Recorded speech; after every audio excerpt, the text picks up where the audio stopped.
Welcome to another Slab, or if it's your first comedy Slab, a special warm welcome to your first comedy Slab. I'm Adrian Lacey in the Deep South, in Kent, on the fringes, not that I have any fringes, but the fringes of London, and then in the cradle of the Industrial Revolution, although he's neither revolutionary nor industrious. It is, ladies and gentlemen, Shane O'Connor! Oh, you just reminded me. I should have told you something before we started recording this evening, and I forgot to do it, and I feel really bad now because I'm desperately trying to look it up online. Yes. You know, hello, by the way. You know, we have... Hello, by the way. You know, we have a Facebook page that people can get in touch with and say hi and all the rest of it. Yeah. And somebody said, can we give them a shout-out? Via our Facebook page. I'm not hip enough to do shout-outs. Can we do a sort of gentle whisper or a sort of conversational level hello? Or? You could just go. Anyway, sorry. Do finish the thought. I'm just trying to get it up. Is this let's leave it? Is this the fan? Yeah. This is bona fide or a mate of yours? I'm honest. I got it now. This is genuine. This came through in the week, and I'm gonna have to come back to it because the internet is so slow. Probably because we're talking on it. But yeah. I can't seem to get the I can't seem to get the thing to come back up again. You know. All right, that's not so good. And I can see the message, but it went. Oh, hang on a second. If I click, I really need my wife. I'm very excited. You do what? Sort of to do the admin. I've got it. Sorry, yeah, no, just to tell me how to work Facebook mainly. Is from a guy called Lee Beat. I was hoping for a woman, I have to say, but that's I'm hormonally weak. That's another story for another day. It's a guy called Lee Lee Beat, and he said hello. He said, me and my family are huge fans of your podcast. We love it. We never miss one. We just wondered. If we could get a mention on the podcast from Lee Beat and the family listening in Birmingham in the UK. Well, apart from the fact they're closer to you than to me, which I take personal effrontery to, I love the name Lee Beat. I mean, that sounds like some kind of, it's a frontman of a beat combo, doesn't it? Mr. Beat, yeah, B-E-E-T though, so it's kind of more of a root vegetable than a I'm sure he's heard all the beetroot gags imaginable. So, and because we're so grateful for such a positive response, thank you very much, Lee and family. You don't go into any details of the family names, I gather. No, we're just got Lee. But I can't tell you how chuffed I was. It was just really nice that somebody, because we get the figures and we know that people are listening, but to have that kind of connection, it was just really, really cool. So I'll just drop him a note and say, if you listen out to this episode, then you get a mention. If you want to get in touch, we've got a Facebook page. We're on Twitter and all the rest of it. So Adrian will do the honours at the end of the podcast. Anyway, I so rudely interrupted you, but I thought it was worth it. I was going to say, as we record, it's Black Friday, and I thought we'd have a special offer. So today is a dog off, not a bog off. It's download one, get one free. Download one, get them all free. Well, okay, don't ruin the offer.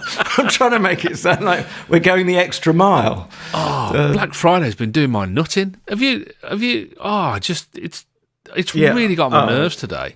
But this country is becoming more and more Americanized, and much about America I love. But what I don't love is the fact that we just stand to attention and do anything they do and mispronounce leverage, and all of that. But there is one upside to Black Friday, which is that if you search for Steely Dan Black Friday on YouTube, you get a nice tune of theirs called Black Friday, funnily enough.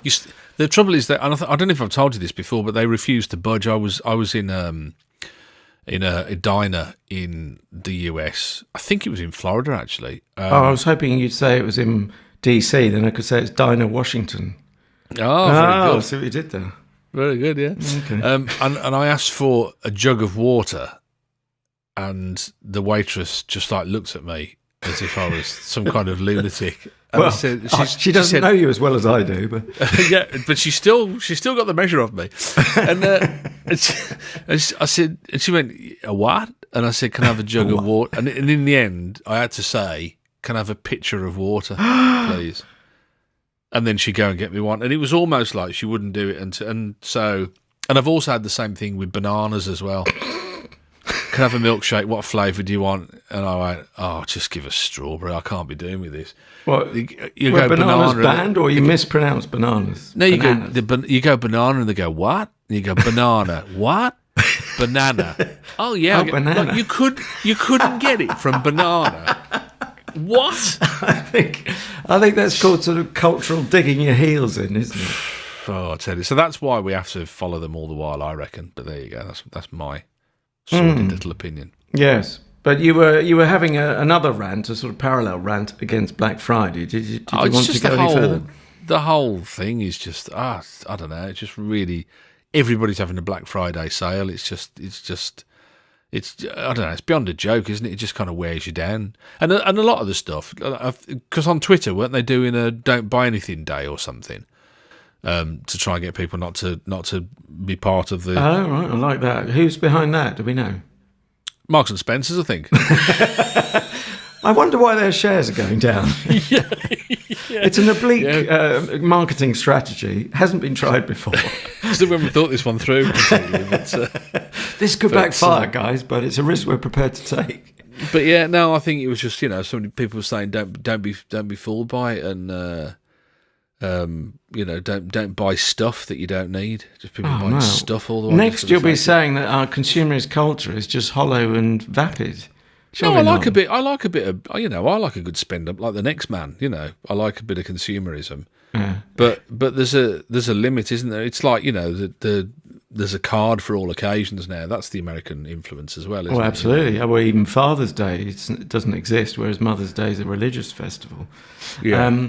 But okay, let's test where the line is just before we get into the show that apparently we're reviewing, which is Garth Marenghi's Darkplace, 2004 Channel 4 show, and we will hear 3 audio clips from it. But before we do that, okay, here's the line to test how much of a consumerist you are, Shane.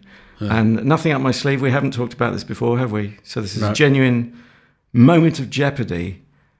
How long? I want a duration here. Hours, minutes, seconds. Would you queue for Kevin the Carrot at Asda? Oh, but that's unfair to ask me because... but all's fair in love and carrots. No, because, Kevin the Carrot is the best Christmas advert by a country mile. I don't care what anybody says. You can keep all this... schmaltzy, whatever, whichever direction they want to go in, or if they want to go in the Marks and Sparks and all that. PC, Tesco, everybody's welcome, and all this business. Give me Kevin the Carrot any day. But the problem, the reason it's unfair to ask me is because I've got the 20-minute rule, where I don't want anything that I have to queue more than 20 minutes for. Gosh. So that's my limit. It's like, which is why we had to go to the parks in Florida in the United States in November. Right, okay. I can see how that would make you popular with the family. No, do you know what I mean, though? But that's arbitrary itself, isn't it? Why 20 minutes? Why not 21 minutes, 19 minutes, 15 minutes, half an hour? 20 minutes. 20 minutes is Where's it come from? Rule, isn't it? It's called the 20-minute rule. What's it's your 20-minute rules. I don't recognise it. In fact, I can't even see what it is. I'm a great one for adhering to the 20-minute rule. How long are you waiting? 19. What? Well, 90 minutes, 59 seconds, rounding down. You madman. Okay, well, how long could people wait for us to get round to the actual show we're meant to be reviewing? Well, on my clock, it's nigh on 10 minutes, so that's halfway to your 20-minute rule. So we really ought to get on with Garth Marenghi's Darkplace. Once again, thanks to young James, and he is young, probably less than half my age. This is a mate of mine, son of a choir... No, I thought you were going to say something else then. So you're getting all American now. Yes. He's a son of a gun. Were we talking about son of a gun? I was hearing recently why they were called son of a gun. Did we discuss that? Or did I imagine it or dream it? Do you know why? Do you know the story? Oh, go on. Another of our digressions. Well, there were, shall we say, women for the comfort of sailors on board ships hundreds of years ago. And somewhat inevitably, given their calling, which unfortunately they didn't have much say in, I imagine, hashtag Me Too hundreds of years ago, they would have children somewhat inevitably, and the nature of the beast, if that's an appropriate term, was they wouldn't know who the father was. So they're on board a gunship. See where we're going here, and they were called Son of a Gun. It was a kind of way of sort of airbrushing it. Anyway, so an educational podcast. Is that also, if you're a son of a gun, would you have a double-barreled name? You've lost me there. Sound of tumbleweed and a distant church bell. Double-barrel, son of a gun. Oh. Moving on. Okay, so we've transgressed the 10-minute rule, I think, of talking nonsense before we talk about the actual show. So Garth Marenghi's Darkplace. Thank you, James. Thank you also to Jocelyn for having James, without whom this show wouldn't exist, or this particular edition. Because I, frankly, hadn't heard of... Well, had I heard of it? I certainly hadn't seen it before. 2004 show. No. But I recognise... I know some of the actors in it as a viewer. And Matthew Holness is, I would say, chief among those. He's the linchpin, really. But it's your mate, Richard Ayoade. Did you tell me last week? Ayoade. Ayoade. I do beg his pardon. One day it will sink into my being. Let me write it down, see if there's any hope there. Ayoade. I've got to do it phonetically now, in real time. I used to know a guy... I still do know him actually. And he's a newsreader, and he said to my wife she could never remember the name of the Bishop of Birmingham, John Sentamu. Oh yes, because people call him Sentamu, and it isn't Sentamu, it's Sentamu. And he said the way I always remember it, he said it's not left moo, not right moo, it's Sentamu. I'm just going to quickly correct before we get lots of correspondence. It's the Archbishop of York. You know he was Birmingham at the time. Oh, right. So don't I look silly? So it was conceptually. That's, I know he's York now. Okay. But he was the Archbishop of Birmingham at the time. Brilliant, genius. Sentamu. Anyway, sorry. Yeah, go on. So, okay. Well, actually, it's over to you shortly, because the way we do this, we should explain to our baffled listeners, if we've held on to any of them. I think we've got the beats are still listening. But everyone else who hasn't got a sense of rhythm has tuned out by now. So essentially we review a different comedy each week. We take it in turns to set each other's homework. So for instance, this week, Shane will be setting my homework for the next week. And by extension, it is your homework as well, dear listener. And we review said show and give them stars out of 5 each, and then try and tot them up to make something roughly out of 10. And then go our merry ways. So because it was my proposition, thanks to James, this week, I'm just looking for a headline from you, your reaction and review in a nutshell. Headline for me is, and I was aware of this, but I wasn't aware... I wasn't as aware as I thought I was. I thought I was more aware than I was. Oh, I can't remember. But the headline, I think, is "Love the Com, not sure about the sit." Okay. That's where I am with this. All right. So the situation, we should say it's set in Darkplace Hospital. Are you saying that it's a bit of a fish out of water, trying to get comedy out of that? No, I think when I talk about the sit, I mean the whole thing, the whole idea that it's a show within a show, and it's also it's got this kind of commentary going through. I didn't know whether there were too many comedic devices. Although having said that, I loved it, and it made me laugh out loud in a number of places, which I'm sure we'll discuss a little bit later. But I didn't know whether there was at times too much going on. Do you know what I mean? I wasn't quite sure what it was. What it was, what the main thrust of it was, whether it was the show within a show, or whether it was the the bad acting, or whether it was the difficulty they had with props, or whether it was there was lots of. But again, it didn't detract. But I was just kind of thinking at one stage, I was a bit confused. I'm thinking, what is this? How would they describe this? I think is the thing. Right. Well, I was looking at a website where they're actually fooled into thinking the show within a show is actually just a show. They were fooled into thinking there's a 1980s classic, which is Garth Marenghi's Darkplace.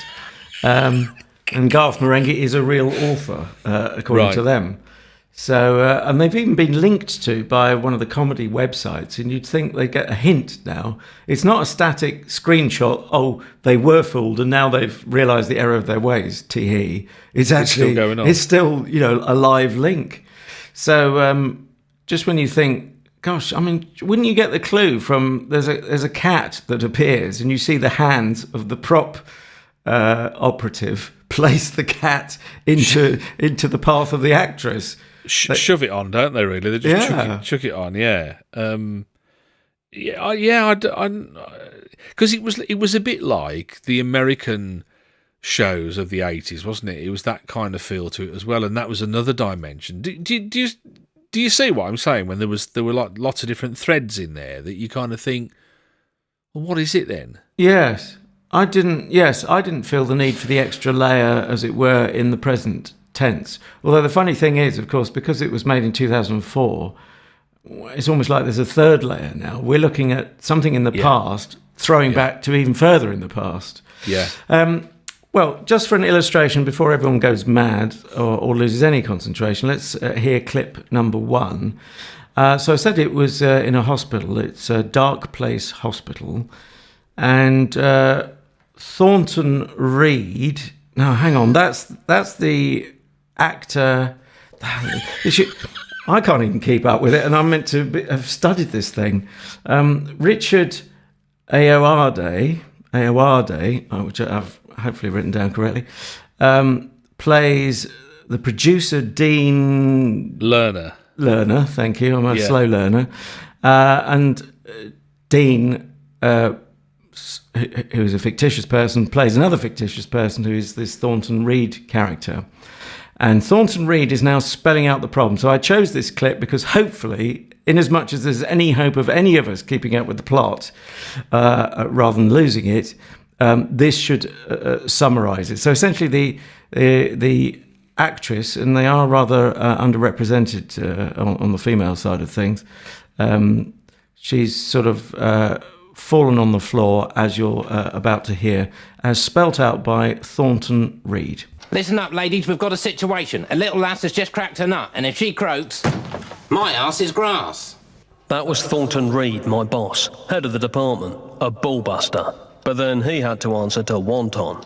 She's here on the express say-so of Wonton, a star pupil, you might say, and one that Darkplace has high hopes for. So far, we're giving her some Lucozade, and that seems to have helped, but she said she's having visions. Blood guts, a real horror show.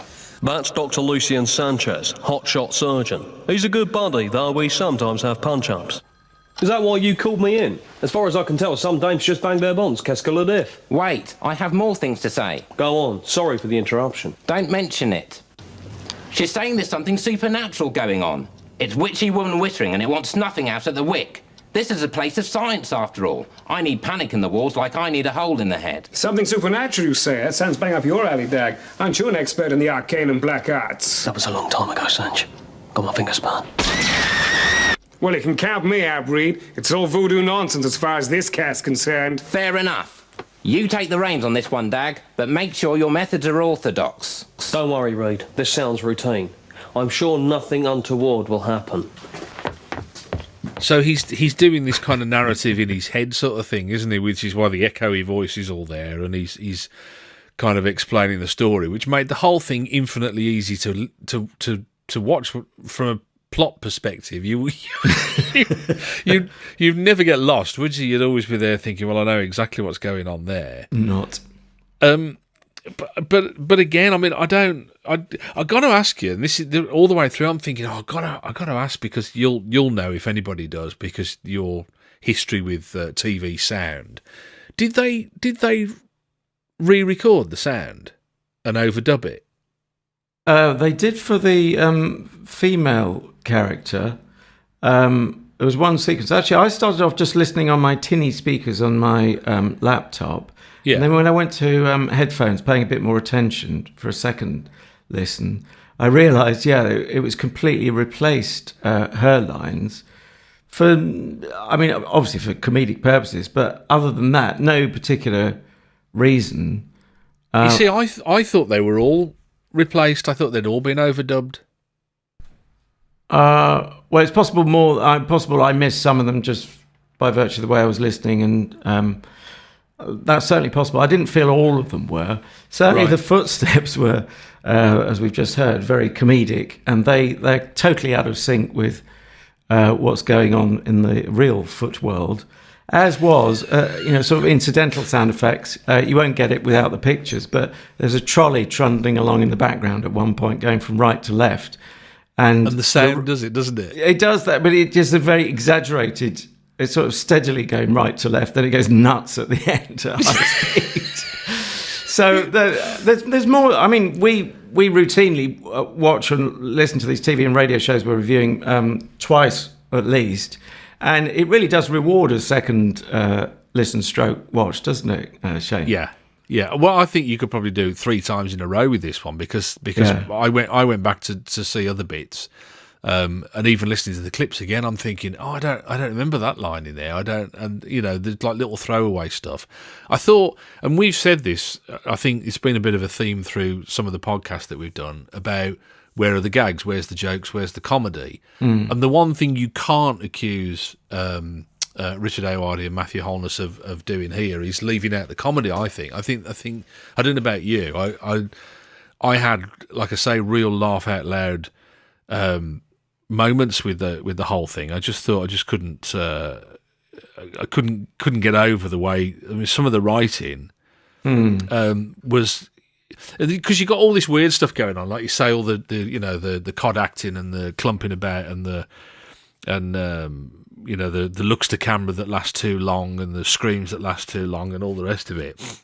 But there's like wonderful lines in, like it explains to the girl what the Alice Lowe's character what she's got to do, and she goes, okay, fine. She says, have I got time to go to the toilet? And for me, I just absolutely love the throwaway gag. There were just like gags in there that I just thought, it's so refreshing. Yes. They obviously felt there was a need to put gags in there as well. Did you feel that as well? Yeah, it's just some random gags which just if your interest was flagging momentarily, suddenly sort of woke you up. They just appeared to be enjoying it quite a bit. And of course, that's always infectious. Although the really funny thing is that when I was playing the clips just now, this is before we started recording this evening, I start enjoying it a whole different level when I see you enjoying it. And so that's quite infectious as well. Yeah, you're right. I think it's one of those you need to watch with somebody else. I think I think, wasn't it, again, we were talking about late night pub TV. When you get in from the pub, Channel 4 was a past master. Friday nights particularly were that was their game plan, wasn't it? That was how they launched Frasier, wasn't it? I think was that? I think so. It was Friday nights, like 11 o'clock slot, something like that. And of course, everybody just watched it because there was nothing else to watch on a Friday night when you come back from the pub and you got a curry or whatever, But yeah. The one thing I like, do you know these kind of lingering looks to the camera where it all lasts a bit too long and it's a bit awkward? I used to know a guy, I worked with in Birmingham. He was convinced that you remember when Lisa Riley used to do You've Been Framed? No, to be honest. But I know different incarnations of You've Been Framed. She used to do You've Been Framed. She used to do Pieces to Camera. Right. And this guy he worked in TV, but he was convinced that the director of You've Been Framed hated Lisa Riley. Held on her for too long, did he? And he always just left the camera on her for just too long. He said, and he always used to call them all the monkeys have ate all the packed lunches moments. And I'd say, what do you mean? And he say, she'd go and do a piece of the camera, and she'd go, anyway, in our next clips, all the monkeys have ate all the packed lunches. and she just sit there grinning at the camera, and it was just that bit too long. And he said, yeah, he does that because they hate her. Oh, dear. I don't know how true that is, but there was a bit of that, wasn't there? There was that kind of like, it lasted a bit too. It was a bit awkward, kind of awkward, lingering shots. Just a little.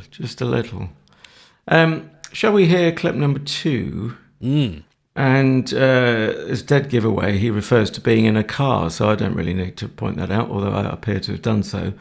And so you've got one of these voiceovers that Shane's just referred to. And then we come out, I have to confess, I have done a little, I think in this one I did 2 mini edits, really to make it work as an audio thing, because we're not a visual podcast, obviously. I might come back to it a bit afterwards to explain. But anyway, essentially, there was a visual gag going on, so it didn't seem to be a good use of your time, dear listener. So I nipped and tucked, and so we get a few more funny lines as a result. So let's start in the car then with Matthew Holness, or his alias, which of course is Garth Marenghi. I went for a drive to clear my head, which is why I'm now in the car. I kept thinking about Larry and how inconvenient his blowing up had been. Maybe the gates to hell had closed once and for all. Maybe they hadn't. It was a double-edged point. Seems like a regular burial rig. Do you really buy this portal to hell deal? I wouldn't say I buy it, Liz. Let's just say I'm window shopping. And right now there's a half-price sale on Weird. Larry Renwick will be remembered for his wit and laughing eyes, and for being above all a good friend. I'm sure we all feel that he exploded too young, but the Lord moves in mysterious ways. Sometimes he'll come in at an angle. Other times he can hover and swoop.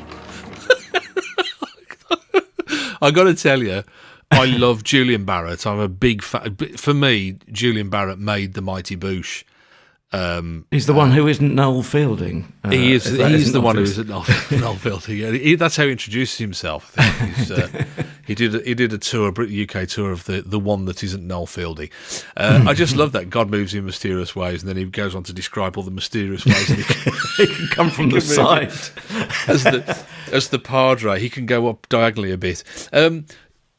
And that's when you kind of really, you're looking at the, I mean, we mentioned, the cast and Matthew Holness and Richard Ayoade, Matt Berry, of course, who's gone on to do great things with Toast of London and many other things. Jingles for Absolute Radio, sorry to interject. Yeah, he does Absolute a lot of voice Radio. Actors, doesn't he? Yeah, very plummet. And you kind of think, actually, there were the makings of a great comedy troupe, I suppose, really. But the guy I really liked was the guy on the reception desk who I looked up. Yeah. And he hadn't really done an awful lot, I think. I think I'm just trying to Stuart Silver. Right. I think is his name. And I just I loved his part. I thought he was great. And you kind of think, I wish he'd have done some other stuff as well. But the face was familiar, though. I couldn't have put a name to it, but I have seen him in other sketch shows or similar. To me as well, I kind of thought it was he was familiar, but I wasn't quite sure. Yeah. Where from? Good script, though. Do you think? I think so, generally, yes. And our eternal question. I mean, they didn't appear to be ad-libbing in front of camera, but do you... Richard... he looks at his notes. Ayoade is credited as... he's co-writer, isn't he, with Matthew Holness. You're enjoying my pain on that one, aren't you?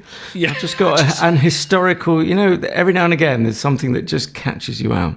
See, anybody who's less genuine than you would go, that Richard fella. Yeah. Yes. Maybe I should try that one.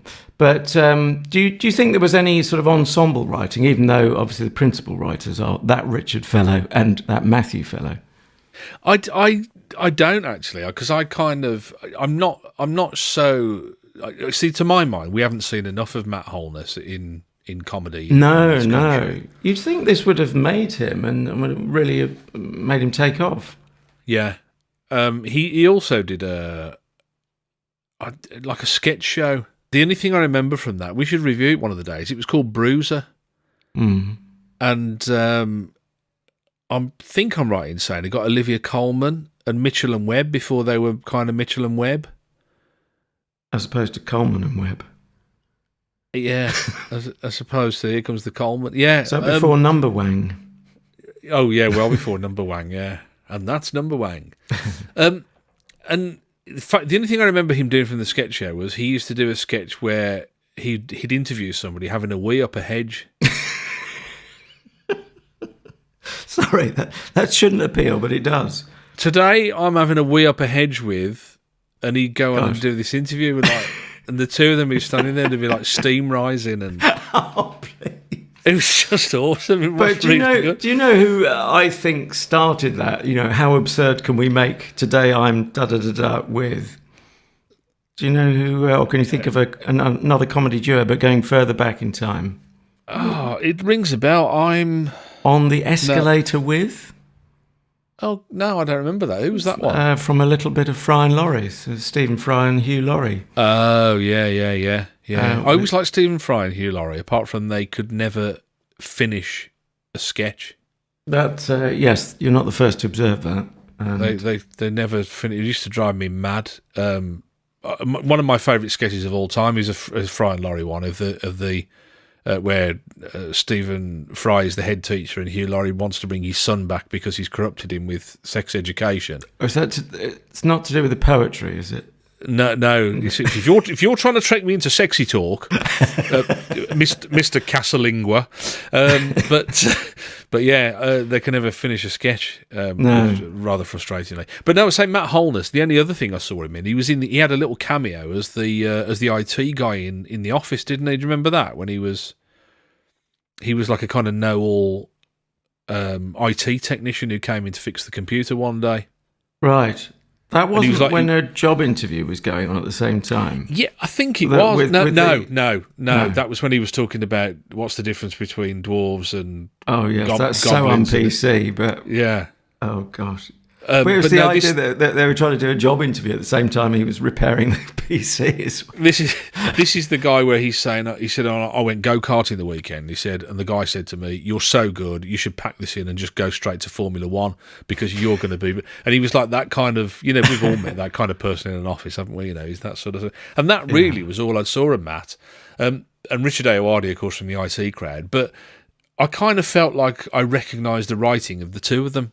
In answer to your original question. Yeah. Okay.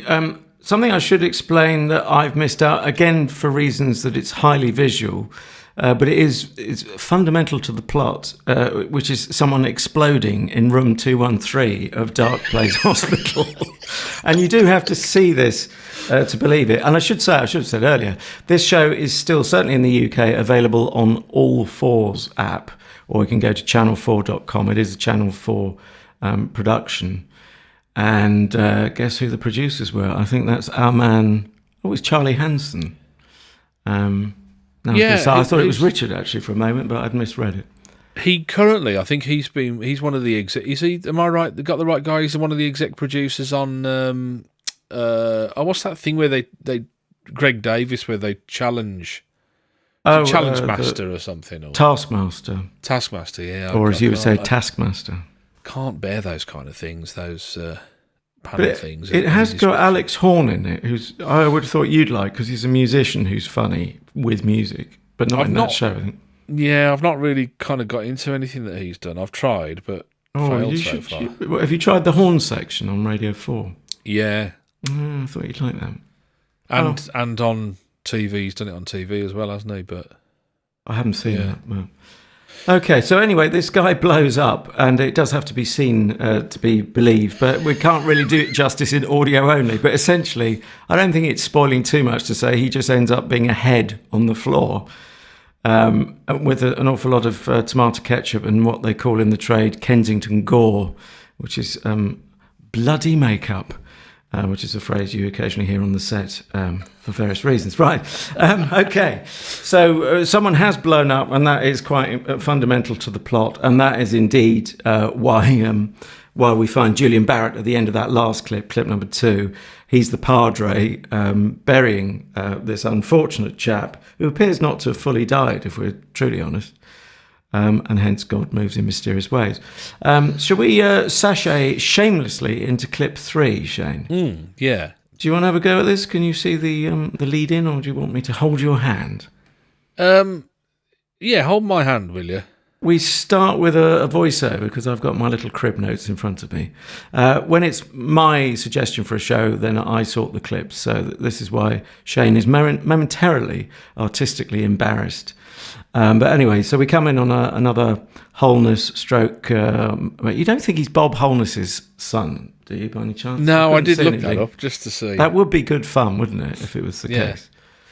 Anyway, so it's his voiceover talking about the doors of Darkplace. This is very much towards the end of the show, and as ever, we apologise for any spoilers we've issued, but it's a bit hard to review a show without a little bit of a spoiler, but there are a number of other episodes, I think another 5 episodes to enjoy in what was only one series, but a series of 6. So he's kind of wrapping up the show and summarising what's happened at Darkplace, and they've talked about the very gates of hell being opened, seeing this poor chap in room 213 sort of shake himself virtually to death. I appear to be doing the intro. Shall I just continue? I would, yeah. You're doing it. I'm loving it. I'm sitting. It's like listening to the podcast. Well, it is, yeah. You're just the listener. It's like I've nipped round the front just to have a listen. Now you know how Lee Beat feels and his family. Yeah. Anyway, well, that's it. I think I've virtually spoilt the clip. So let it do some of its own talking. This is Garth. The doors of Darkplace were open. Not the literal doors of the building, most of which were closed, but evil doors, dark doors, doors to the beyond. Doors that were hard to shut because they were abstract and didn't have handles. They were more like portals, really. From this day on, I'd have to fight these forces of darkness and deal with the burden of day-to-day admin. All I do is sit down at the typewriter and start hitting the keys. Getting them in the right order, that's the trick. That's the trick. I love the way that they're building the characters through all of this as well, Adrian, with the kind of the voice in his head sort of thing, and the narrative and all that sort of stuff. And I started off by saying that I wasn't quite sure about how they would, what it was meant to be. The more I think about it, the more I hear about it, the more the clips we hear, the more I realise that it's still, for me, it still kind of works. Does that kind of big melting pot work for you, or? I don't know. I mean, it's one of the many shows we review where I've thoroughly enjoyed it and thoroughly don't feel like I need to go back to it any time soon. I'm sure if I did in the future, there'd be laughs there. I've also, I think I confessed before, but I'm afraid it hasn't changed where I stand with that Richard chappie who has done some... Thank you for that tip. You can only go so far. With old Rich, that's the other way you could go. Pretend Rich. That you really know him, or with my mate Richard. Yes, well, I don't think I'll be his mate after this, or he mine. I mean, it's not a big gripe. It's just one of those things that we always say. Comedy, like music, it's such a personal taste, and for whatever reason, I've never really got into that Richard Chappie in any of his roles, including the IT Crowd. In fact, He was the reason I couldn't get into the IT Crowd. There's something about... I know it's meant to be a joke. I do actually get that. I'm not so dense that I don't get that he says at the top of the show, I'm not an actor, and then he proceeds to prove it within the terms of being an actor playing someone who can't act. I do get that he can act as far as it goes, but I'd like to see him... I'll tell you what the answer is, and I've only just thought of it as I was sort of getting on my high rant. I'd like to see him in a serious role, and then we don't get this sort of ridiculous... I think it's underselling him, this sort of nasal voice where we sort of believe he sort of is a bit of a bore. And I just find him a bit of a bore. I know it's a character. I know if I met him, chances are he'd be a good dude once he'd felled me. But, I mean, are you aware he's ever done a serious role? Not actually. I'm not quite sure whether he has. And do you know what? I'd never really thought about him being typecast until you said that. But you're absolutely right. I mean, you kind of think, well, actually, he probably deserves a little bit more. But the trouble is, to fans of the IT Crowd, he's so beloved of them for his character Maurice Moss that I think I think everybody but you's probably overlooked it because you do you know what I mean? Because you don't get on with it. Everybody else is saying, "Oh yeah." I mean, there's a scene where he gives evidence in court. I don't know if you've seen it, and he I think it's one of the funniest throwaway lines when the judge speaks to him, and he says, "Mr. Moss, are you okay?" And he says, "Yes, thanks, my love." And see, I like it when you do it. My love. I just think, and with coupling that with his physical comedy. But you're right. Yeah. I've only ever seen him do that kind of thing. Yeah. I got to mention that when the guy explodes, I did laugh out loud. Where there's like this big, he goes, "Wah!" and he explodes, and it's all at the walls of that. And I forget which character says it. Is it Garth Marenghi says to him, "Are you all right?" And he's just a head on the floor. And then afterwards, he's tried to knock the head about with a shovel to try and finish the guy off because he asked him to. Oh, yes. And he appears to have second thoughts about that. Is it Matt Berry comes in and he just looks around the room and he goes, "I'll get a mop." Well, honourable mention for Matt Berry. I know we mentioned him in passing at the top, but he just does these little subtle things where he hangs on to a word. It's just a bit like your friend up in the Midlands whose shot hung around for too long. He hangs around deliberately. He stretches words like sure, and it just makes me crease that. And again, he suffers from a bit of typecasting, doesn't he? I've never seen him in any other role, and I've never seen him talk seriously out of character. No. I've only known because he worked with Vic Reeves and Bob Mortimer, didn't he? In their Funhouse or whatever. I can't remember what it was, the series that they did. Oh, yes, the very he was surreal in that with, sitcom with Morwenna Banks, I think was, which is David Baddiel's missus, isn't it? I think that. Is it? Right. Yeah. But again, he did that. I can't do it really, but I always sense it was like Kenneth Williams when I do it. But stop messing about. Yeah. But yes, I would like to see Matt Berry just as himself, apart from anything else. I saw him once, just hashtag name drop, but it doesn't go anywhere. Like most of my name drops, mostly name drops keep falling on my head. But anyway. He was in reception at Radio 2, presumably waiting to go on some show to be interviewed. And he looked at me, and it just reminded me of what my dad used to say. My dad worked in the West End, and not in showbiz, in the humdrum world of advertising hemorrhoid cream. I think we've touched on it before, if you'll pardon the expression. But another thing, that wasn't the end of the story.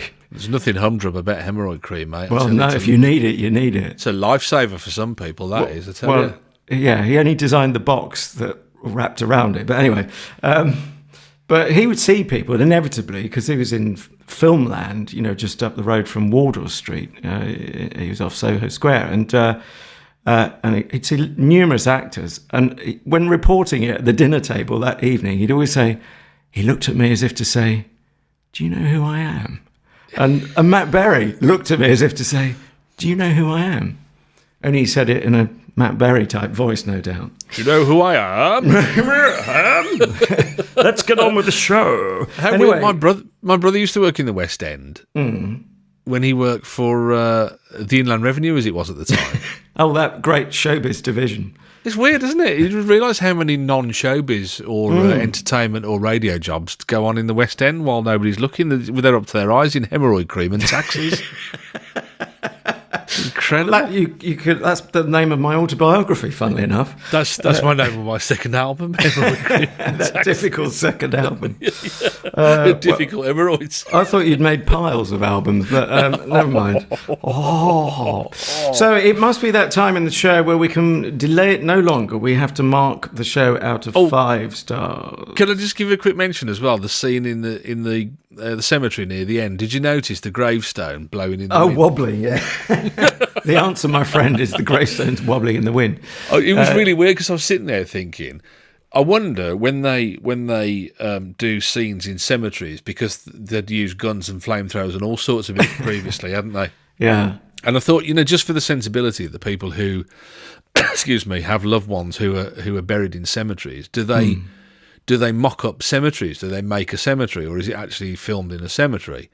And just as I was thinking that, I noticed this gravestone started wobbling in the wind, and I thought, oh, there's my answer on this particular occasion then. Yeah. Although the other ones, I suspect, were real, so they've probably been cordoned off in an area that you're allowed to have flamethrowers here.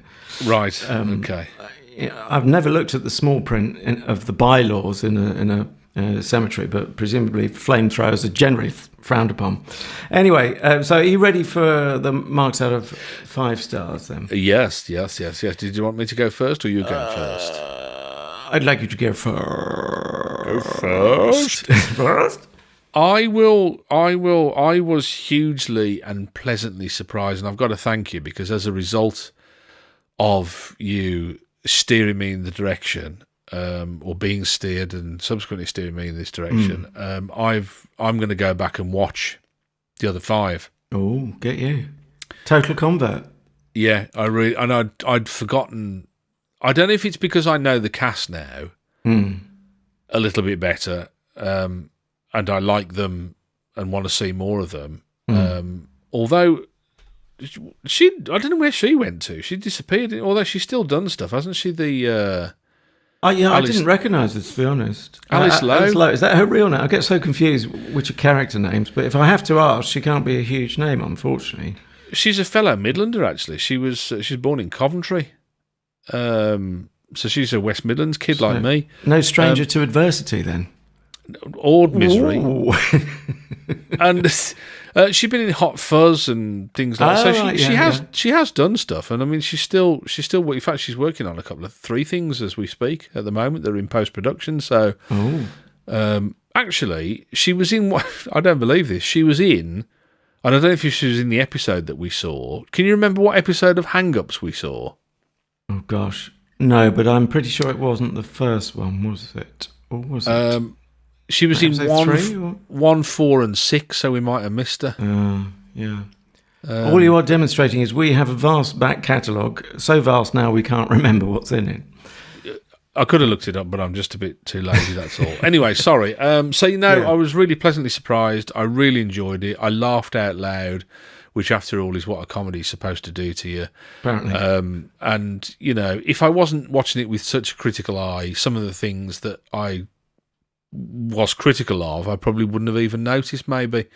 And you're right. I think if it's something that you watch with friends, I think you'd have immense enjoyment if you both liked it. I would give it a 4. I thought that's where you were going. Strange enough, I'm now committed, because we agree that we shouldn't change the star rating just because of someone else's rating. But I am tempted to perhaps give it another go, despite what I said earlier. I'm more inclined to give it a 3-star rating. It just doesn't quite resonate with me, but a perfectly pleasant view. I mean, 3 out of 5 isn't bad anyway, almost to paraphrase Meatloaf. And yeah, I like a number of the cast. As you've gathered, I'm not that Richard Chappie's greatest fan, but when he gets the part of Hamlet or some other heavy-duty, more serious role, I'd be very interested to see. And I suspect he's got the acting chops, as they say. But yeah, we need to see him in other roles, I think. But what do I know? So I make that 7 out of 10 on this. Not a bad offering for him, is it, really? That's not bad at all. And not bad for a show that's 14 years old. So find that on All4 or channel4.com, however you get there. And it is a Channel 4 production. So, to the homework, Headmaster O'Connor. Okay, I'm going back to my roots, as Odyssey once said. And I'm going to pick something that's a little bit Irish. Oh, the old Irish comedy. The old Irish. I thought I've been watching this for my own entertainment and pleasure. The only thing with this one is a bit of a problem. I'm not really quite sure where you can get it. I don't know whether it's out on DVD, so I'm going to have to do a bit of research on that one. But this is one that I have in my own extensive private collection of comedy. As you know, I'm a little bit sad like that and keep these kind of things. It's a programme called The Walshes. Have you seen it? No, I thought you were going to say The Waltons for a minute. I didn't think that was meant to be funny. But no. It only ran for one series. In fact, it only ran for 3 episodes. Oh dear. So they pull the plugs early then, do we think? don't know. I don't know if that's all that they wrote or all that they committed to. There's two collaborators. It's created by Graham Linehan, who was Father Ted, half of the writing partnership with Father Ted, and a comedy troupe called Diet of Worms. And there are 6 of them, I think there are 5 or 6 of them. Right.